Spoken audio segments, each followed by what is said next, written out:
বিসমিল্লাহির রহমানির রহিম। সমস্ত প্রশংসা মহান আল্লাহ সুবহানাহু ওয়া তাআলার জন্য। দরুদ ও সালাম বর্ষিত হোক আমাদের প্রিয় নবী সাল্লাল্লাহু আলাইহি সাল্লামের উপর। প্রিয় ভাই ও বোনেরা, আজ আমরা পবিত্র কোরআনে একটি ছোট্ট কিন্তু অত্যন্ত গভীর অর্থবহ আয়াত নিয়ে আলোচনা করব। আল্লাহ তাআলা সূরা আল বাকারা 152 নম্বর আয়াতে বলেছেন, ফাজকুরুনি আযকুরুকুম ওয়া লা তাকফুরুন। এর অর্থ, তোমরা আমাকে স্মরণ করো, আমিও তোমাদের স্মরণ করব। আমার প্রতি কৃতজ্ঞ হও এবং অকৃতজ্ঞ হও না। সূরা আল বাকারা 152। প্রিয় ভাই, একবার চিন্তা করুন, এই পৃথিবী কোনো বড় মানুষ যদি আপনাকে মনে রাখেন, আপনি কত খুশি হবেন। কিন্তু এখানে কে কথা দিচ্ছে? সমস্ত জগতের রব।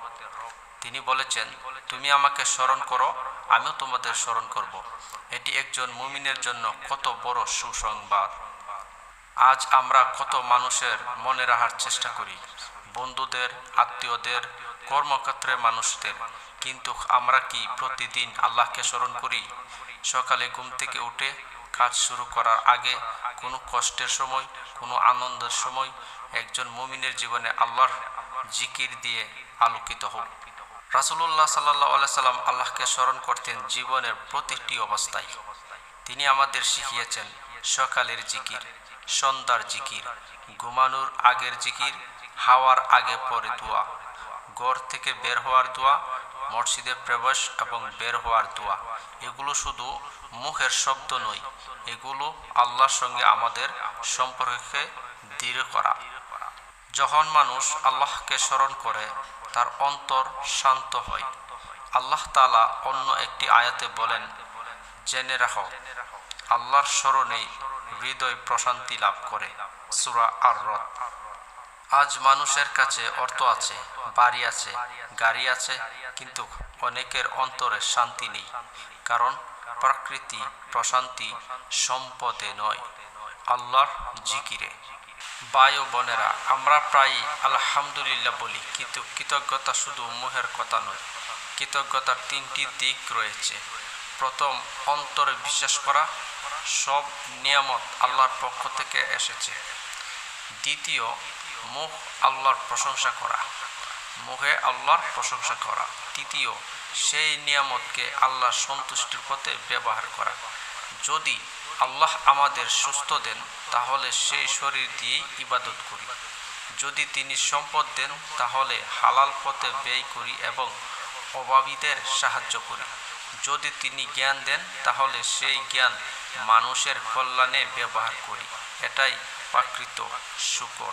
প্রিয় ভাই, আল্লাহ আমাদের এত নিয়ামত দিয়েছেন যে আমরা গুণে শেষ করতে পারবো না। চোখ, কান, হৃদয়, পরিবার, বাতাস, পানি, এসবই তার দান। কিন্তু মানুষ যখন নিয়ামত ভুলে যায়, তখন সে অকৃতজ্ঞ হয়ে পড়ে। অকৃতজ্ঞ মানুষের হৃদয় কঠিন করে দেয় এবং তাকে আল্লাহ থেকে দূরে সরিয়ে দেয়। তাই প্রতিদিন নিজের কাছে প্রশ্ন করুন, আজ আমি আল্লাহর কোন নিয়ামতের জন্য কৃতজ্ঞ প্রকাশ করছি।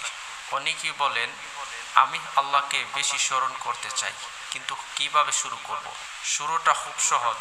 ঘুম থেকে উঠে বলুন আলহামদুলিল্লাহ, খাওয়ার আগে বিসমিল্লাহ, খাওয়ার শেষে আলহামদুলিল্লাহ, ঘর থেকে বের হওয়ার সময় দোয়া করুন।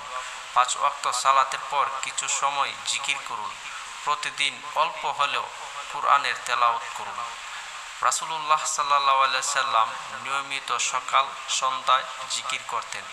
এগুলো একজন মুমিনের জীবনকে আল্লাহর স্মরণে ভরিয়ে তোলে। ধরুন, একজন কৃষক সকালে জমিতে কাজ করতে যাচ্ছে। যদি সে বিসমিল্লাহ বলে কাজ শুরু করে এবং হালাল উপার্জনের নিয়ত রাখে, তাহলে তার এই কাজেও ইবাদতের সওয়াবের আশায় করা যায়। একজন মা যদি সন্তানকে আল্লাহর সন্তুষ্টির উদ্দেশ্যে ভালো শিক্ষা দেন, সেটিও নেক আমল।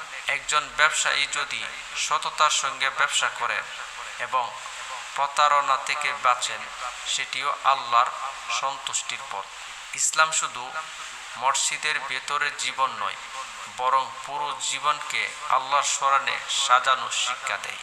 প্রিয় ভাই, নিজের জন্য একটি প্রশ্ন, আজ সারা দিন আমি কতবার মোবাইলে হাতে নিয়েছি আর কতবার আন্তরিকভাবে বলেছি সুবহানাল্লাহ, আলহামদুলিল্লাহ, আল্লাহু আকবার। আমরা যদি প্রতিদিন কয়েক মিনিট আল্লাহর জিকিরে ব্যয় করি তাহলে ধীরে ধীরে আমাদের অন্তরে পরিবর্তন আসবে ইনশাআল্লাহ। তাই আমরা সকাল সন্ধ্যায় এই দোয়াটা পড়তে পারি। হে আল্লাহ, আপনি আমাদের অন্তরকে আপনার স্মরণে জীবিত রাখুন, আমাদেরকে আপনার নিয়ামতের শুকর আদায় করার তৌফিক দিন, অকৃতজ্ঞ থেকে আমাদের হেফাজত করুন, আমাদের জিহ্বাকে আপনার জিকিরে ব্যস্ত রাখুন, আমাদের সালাত কবুল করুন, আমাদের কোরআনের সঙ্গে সম্পর্ক আরও দৃঢ় করুন, আমাদের জীবনের প্রতিটি কাজকে আপনার সন্তুষ্টির জন্য করার তৌফিক দিন, মৃত্যুর আগ পর্যন্ত আমাদের ঈমানের উপর অটল রাখুন, আর আপনার অসীম রহমত আমাদের সবাইকে জান্নাতুল ফেরদাউস দান করুন। আমিন ইয়া রাব্বুল আলামিন। আল্লাহ তাআলা আমাদেরকে কুরআন বুঝে এবং আমল করার তৌফিক দান করুন। আসসালামু আলাইকুম ওয়া রাহমাতুল্লাহি ওয়া বারাকাতুহু।